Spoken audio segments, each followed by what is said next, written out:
Hello guys, my name is Adnan Gaur and today we are going to discuss about the drugs that are used to treat vomiting, drugs that are used to treat diarrhea, drugs that are used to treat inflammatory bowel disease। तो चलिए एक एक करके बात कर लेते हैं। सबसे पहले बात करते हैं उन ड्रग्स की जो कि यूज़ किए जाते हैं टू ट्रीट वॉमिटिंग, और उन ड्रग्स को जो कि वॉमिटिंग को ट्रीट करने में यूज़ करते हैं उनको बोलते हैं anti emetic drugs.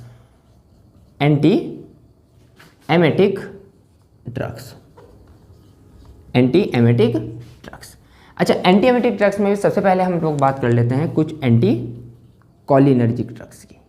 Anti cholinergic drugs जो कि किसकी तरह काम करते हैं, हमारे एंटी एमेटिक ड्रग्स की तरह काम करते हैं। एंटी कोलिनर्जिक ड्रग्स कौन से हैं जो कि एंटी एमेटिक ड्रग्स की तरह काम करते हैं? Example hyoscine.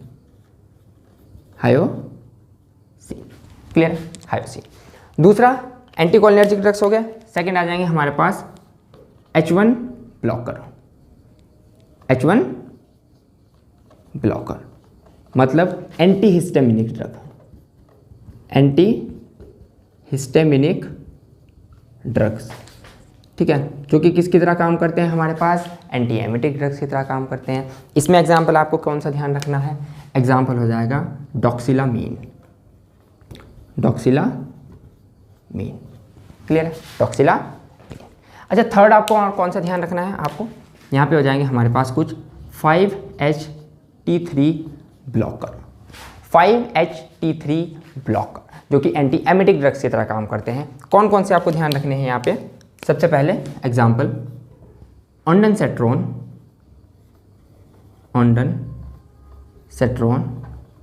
और क्या हो जाएगा यहाँ पे? ग्रेनिसेट्रोन, और हो जाएगा ट्रोपिसेट्रोन, और हो जाएगा पेलोनोसेट्रोन। ठीक है, पेलोनोसेट्रोन। तो पेलोनोसेट्रोन, ठीक है। Out of this drugs palonosetron is the most potent, ठीक है ना। अगर बात करें सबसे ज़्यादा पोटेंट कौन सा है इनमें से, तो पेलोनोसेट्रोन। क्लियर है? अच्छा, ये जितने भी ड्रग्स हैं हमारे पास 5-HT3 blocker, they are used for पहला chemotherapy induced vomiting. Second radiotherapy induced vomiting.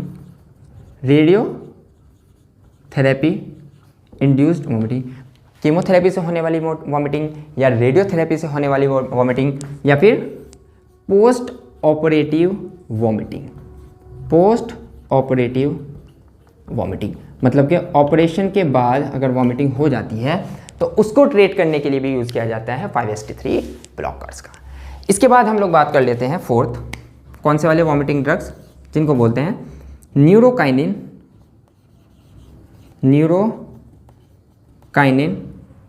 Antagonist, और क्या बोलते हैं इनको? सब्सटेंस पी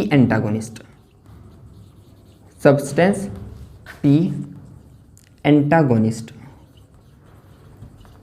न्यूरोकाइनिन एंटागोनिस्ट और सब्सटेंस पी एंटागोनिस्ट। इनमें कौन कौन से ड्रग्स आ जाएंगे आपको ध्यान रखने हैं? एग्जाम्पल एप्रीपेटेंट,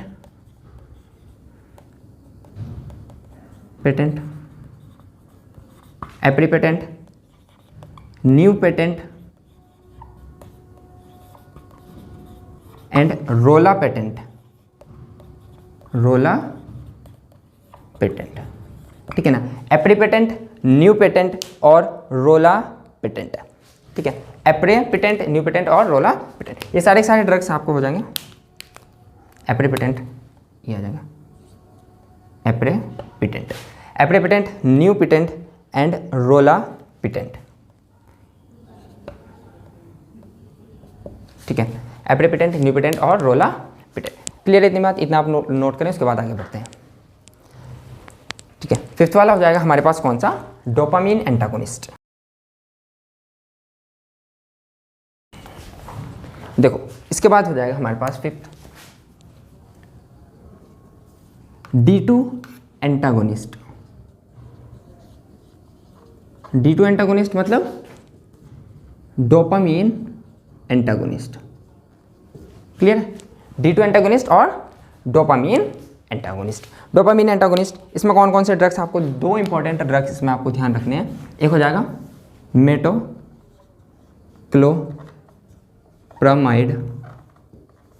एंड दूसरा हो जाएगा डोमपेरिडोन। ठीक है, मेटोक्लोप्रामाइड और डोमपेरिडोन। क्लियर हो गई बात? मेटोक्लोप्रामाइड और डोमपेरिडोन, मेटोक्लोप्रामाइड और डोमपेरिडोन। अब मेटोक्लोप्रामाइड की अगर हम बात करें तो ये ब्लड ब्रेन बैरियर को क्रॉस कर जाएगा और ये ब्लड ब्रेन बैरियर को क्रॉस नहीं करेगा। क्लियर है? ये क्या कर जाएगा?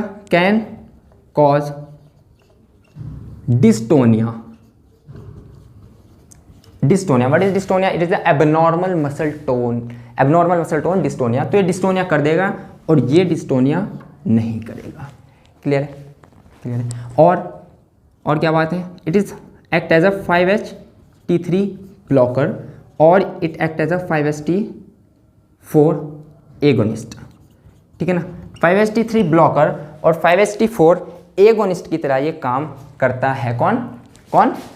मेटोक्लोप्रामाइड। मेटोक्लोप्रामाइड। डोमपेरिडोन की अगर हम बात करें, इसका नो अदर एक्शन, लेकिन एक एक्शन आप यहाँ पे इंपॉर्टेंट ध्यान रखेंगे। It is drug of choice it is a drug of choice for levodopa